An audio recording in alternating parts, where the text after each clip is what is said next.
Alzheimer's disease patients and their families are at the state capitol as we speak. They're meeting with state lawmakers as part of Alzheimer's Advocacy Day.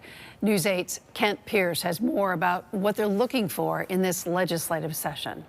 Laura Lee cared for her mother when she got Alzheimer's disease. Then Laura Lee got diagnosed herself. So I can see Alzheimer's from a caregiver perspective and somebody who is newly diagnosed.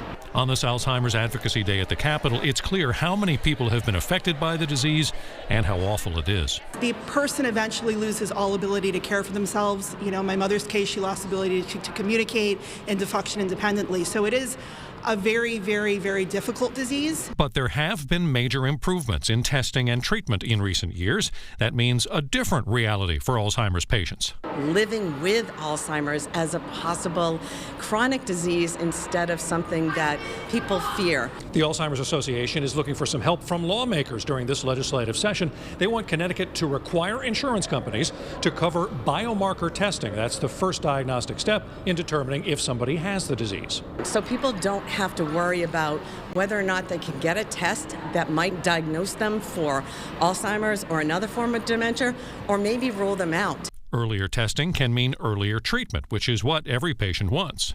It's important to us to get peace of mind, to be able to get in treatments early. Laura Lee knows firsthand that is part of how she and others can manage Alzheimer's. I think we have a full life right now, which is really helpful, and I think that's because we got treatment early, being in a trial, and just trying to have a positive mindset every day. But that starts with early detection. In Hartford, I'm Kent Pierce, News 8.